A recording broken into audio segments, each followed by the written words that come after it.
নমস্কার বন্ধুরা, তোমরা সবাই কেমন আছো? আশা করি সকলে খুবই ভালো আছো। পম্পা সিম্পল কুকে আমার সকল বন্ধুদেরকে স্বাগত জানাই। বন্ধুরা, চলে এলাম প্রতিদিনের মতো আজকেও খুবই সহজ এবং ভীষণ হেলদি টেস্টি সকালে জলখাবার কিংবা স্কুল অফিসের টিফিনের রেসিপি শেয়ার করতে। হাতের কাছে থাকা মাত্র কয়েকটা উপকরণ দিয়ে ঝটপট এই রেসিপিটি বানানো হয়ে যায়।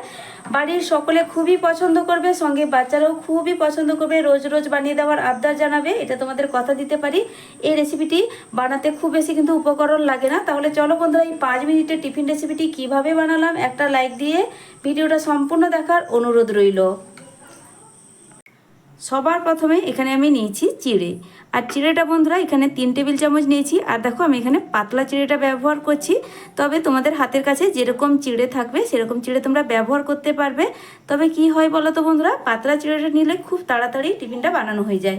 তো আজকের আমি যে পরিমাণ টিফিন বানাবো তার জন্য আমি এখানে 3 টেবিল চামচ চিড়ে নিয়েছি, খুব বেশি কিন্তু এখানে লাগবে না।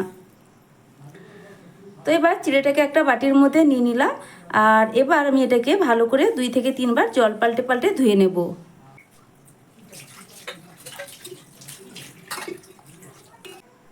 তো চিড়ে ধোয়ার এই জলটা ফেলে দিয়ে আরও 2বার মতো চিড়েটাকে ধুয়ে নিয়েই ফিরে আসছি। তো দেখো বন্ধুরা, চিড়েটা ধুয়ে চলে এলাম। আর আগেই বলেছি যেহেতু পাতলা চিড়ে নিয়েছি, ধোয়ার সময় দেখো বন্ধুরা একদম নরম হয়ে গেছে। তো ধুতে ধুতেই কিন্তু চিড়েটা নরম হয়ে যায়। এবার নিয়েছি একটা মিক্সিং জারের মধ্যে আমি চিড়েটাকে দিয়ে দেবো। আর এখানে যদি তোমরা মিডিয়াম চিড়েটা নিতে বা একটু মোটা চিড়েটা নিতে, তাহলে একটু জল দিয়ে ভিজিয়ে রাখবে, বা মানে চিড়েটা ধুয়ে নেওয়ার পর ঈষৎ উষ্ণ গরম জল দিয়ে একটু ভিজিয়ে রাখবে, তাহলে দেখবে চিড়েটা খুব তাড়াতাড়ি ভিজে যাবে। এরপরেই এই চিড়ের সঙ্গে আমি দিয়ে দেবো একটা মিডিয়াম সাইজের বাটির 1 বাটি সুজি। এখানে সরু দানা মোটা দানা যে কোনো সুজি তোমরা নিতে পারো, যেহেতু সুজিটা এখানে পেস্ট বানানো হবে। এবার যতটা পরিমাণ সুজি নিয়েছিলাম ঠিক তার অর্ধেক পরিমাণ দিয়ে দিচ্ছি, ওই একই বাটির অর্ধেক বাটি দিয়ে দিচ্ছি ফ্রেশ টক দই।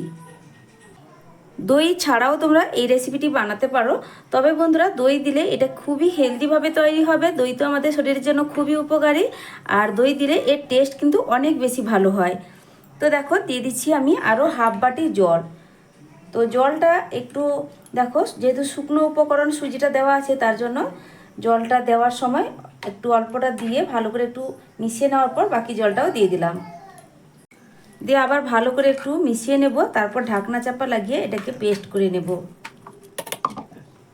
তো এবার ঢাকনা চাপা লাগিয়ে দিয়েছি, পেস্ট করেই ফিরে আসছি। তো এবার নিয়েছি একটা মিক্সিং বোলের মধ্যে এবার পেস্ট করা সুজি এবং চিড়ে এর মধ্যে ঢেলে দিলাম। তো পেস্টটা যেহেতু অনেকটাই গাঢ় হয়েছে, তার জন্য আমি মিক্সিং জারটা ধুয়ে আরও কিছুটা জল দিয়ে দেবো। মিক্সিং জারটা ধুয়ে নিয়েছি, আর দেখো হাফ বাটি থেকে একটু পরিমাণে বেশি হবে জলটা, এর মধ্যে আমি কিন্তু দিয়ে দিচ্ছি। দিয়ে ভালো করে মিশিয়ে নেব, তারপরে যদি প্রয়োজন হয় তাহলে পরে জলের ব্যবহার করব।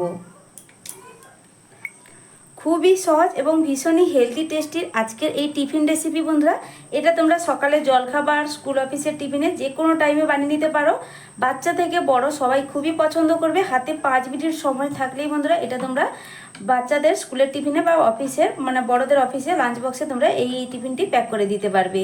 তো দেখো খুব ভালো করে আমি জলটা দেওয়ার পর মিশিয়ে নিয়েছি, আর এখন আমি ব্যাটারটা তুলে দেখাচ্ছি। একটু ঘন মনে হচ্ছে, তার জন্য আরও এখানে 3 চামচ মতো জলের ব্যবহার করছি।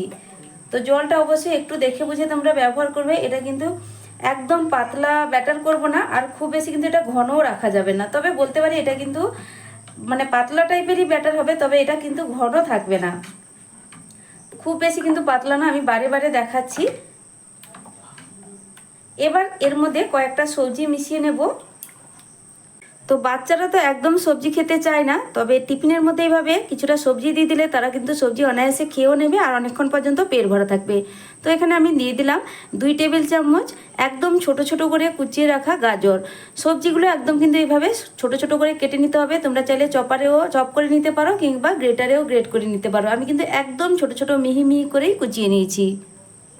সব সবজিগুলোই কিন্তু একইভাবে একদম মিহি করে কুচিয়ে নিয়েছি। দেখো বন্ধুরা, 2 টেবিল চামচ এখানে দিয়ে দিচ্ছি মিহি করে কুচিয়ে রাখা ক্যাপসিকাম। তারপর দিয়ে দিচ্ছি 2 টেবিল চামচ এখানে কুচনো পেঁয়াজ। ঝালের জন্য দিয়ে দিচ্ছি 2টো কুচনো কাঁচা লঙ্কা। তো আমি এখানে হাতের কাছে থাকা কয়েকটা সবজি ব্যবহার করলাম। তোমরা কিন্তু তোমাদের পছন্দ মতো যে কোনো সবজি ব্যবহার করতে পারো। তবে হ্যাঁ, তোমরা যেরকম সবজি ব্যবহার করো না কেন, একটু খেয়াল রাখবে যাতে যে সবজিগুলো খুব তাড়াতাড়ি সেদ্ধ হয়ে যাবে সেরকম সবজি তোমরা ব্যবহার করবে। তো সবজিগুলো একদম সরু সরু বা মিহি মিহি করে কেটে নেওয়ার চেষ্টা করবে। এখানে তোমরা চাইলে আলুও ব্যবহার করতে পারো, আর আলুটা কিন্তু এইভাবে একদম ছোট ছোট করে কেটে নিবে, কিংবা তোমরা গ্রেটারেও গ্রেট করে নিতে পারো।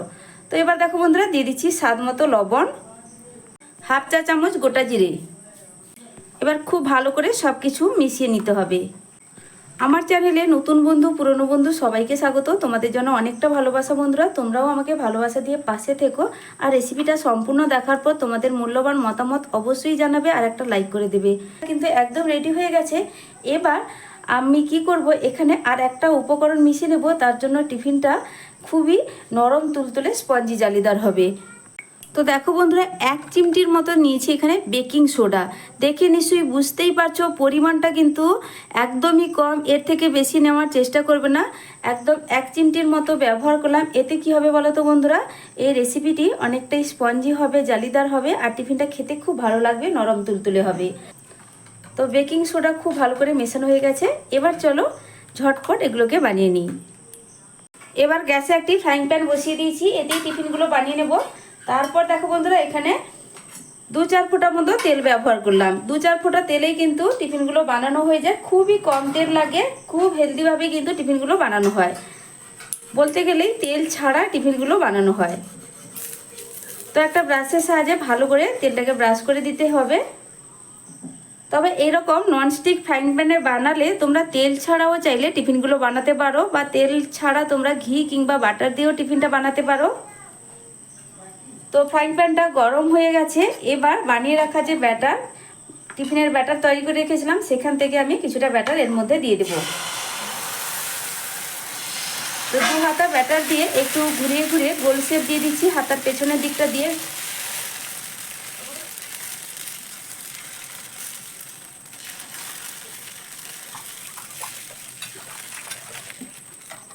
একটা টিফিন বানাতে কিন্তু খুব বেশিক্ষণ সময় লাগে না। তো দেখো ব্যাটারগুলো ব্যাটারটা দেওয়ার সাথে সাথেই ওপর দিকটা কিন্তু শুকনো হতে শুরু করেছে। যেহেতু সবজি দেওয়া আছে, আমি কিন্তু একটা ঢাকনা চাপা দিয়ে দিলাম কয়েক সেকেন্ডের জন্য, আর গ্যাসের ফ্লেমটা মিডিয়াম টু লোয়ের মাঝখানে রেখেছি। তো এবার ঢাকনাটা সরিয়ে নিচ্ছি। দেখো বন্ধুরা, ওপর দিকটা পুরোপুরি শুকিয়ে গেছে। আবারও সামান্য একটু অয়েল ব্রাশ করে দিব, যেহেতু টিফিনটাকে উল্টে দিয়ে উল্টো দিকটা একটু ভেজে নিতে হবে। তো তোমরা চাইলে এই কাজটা নাও করতে পারো, তেল ব্রাশ নাও করতে পারো।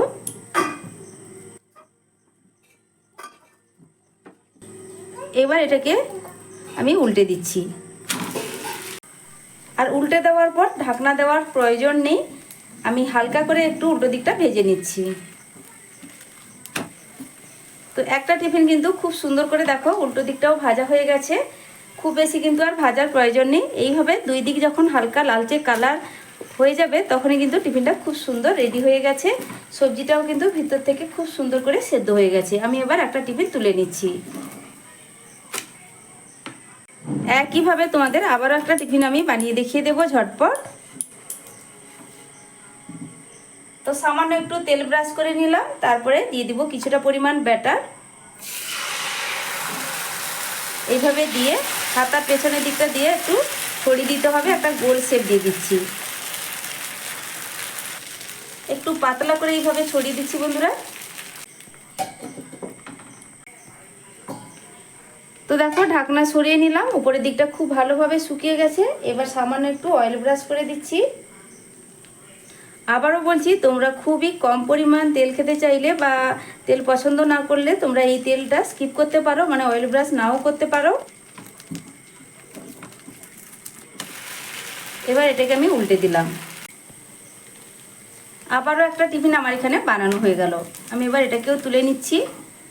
এইভাবে বাকিগুলো বানিয়ে নেব, তারপরেই ফিরে আসছি।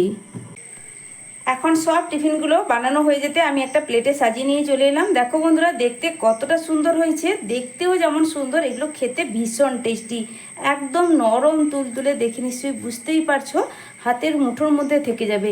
এগুলো খাওয়ার জন্য বিশেষ করে আলাদা কোনো কিছুরই প্রয়োজন হয় না। শুধুমাত্র টমেটো সস দিয়েও তোমরা পরিবেশন করতে পারো। টমেটো সস দিয়েও ভীষণ ভালো লাগে খেতে। আর আজকে আমি এর সঙ্গে খাওয়ার জন্য পেঁয়াজ চাটনি দিয়ে এই টিফিন রেসিপিটি পরিবেশন করছি। তোমরা তো এই পেঁয়াজ চাটনি আগের একটি রেসিপিতে আমি শেয়ার করেছিলাম, তোমরা চাইলে দেখে নিতে পারো। পেঁয়াজ চাটনি দিয়ে খেতেও খুবই ভালো লাগে। তো পেঁয়াজ চাটনি তোমরা না বানালে টমেটো সস দিয়েও পরিবেশন করতে পারো। তো বন্ধুরা, আমার এই আজকে টিফিন রেসিপি তোমাদের কাছে কেমন লাগলো অবশ্যই কমেন্ট করে জানাবে বন্ধুরা। ভালো লাগলে লাইক শেয়ার সাবস্ক্রাইব করে আমার পাশে থাকবে। আজকের মতো টাটা, ফিরে আসছি নতুন এক রেসিপি নিয়ে। তোমরা সকলে ভালো থেকো, সুস্থ থেকো। এতক্ষণ পর্যন্ত ধৈর্য ধরে আমার রেসিপিটি যারা যারা দেখলে তাদেরকে অসংখ্য অসংখ্য ধন্যবাদ। আর নতুন বন্ধুরা কেউ আমার রেসিপি দেখে থাকলে, যদি আমার রেসিপিটি ভালো লেগে থাকে তাহলে চ্যানেলটি সাবস্ক্রাইব করে রাখতে পারো। আমার চ্যানেলে তোমরা এইভাবে অনেক ধরনের রেসিপি পেয়ে যাবে। তোমরা চ্যানেলটা ঘুরেও দেখতে পারো। যদি সাবস্ক্রাইব করো বন্ধুরা, তাহলে পাশে থাকা বেল আইকনটা প্রেস করে রাখবে। নতুন ভিডিও ছাড়ার সাথে সাথেই নোটিফিকেশান তোমাদের কাছে পৌঁছে যাবে। তাহলে সকলে ভালো থেকো, টাটা।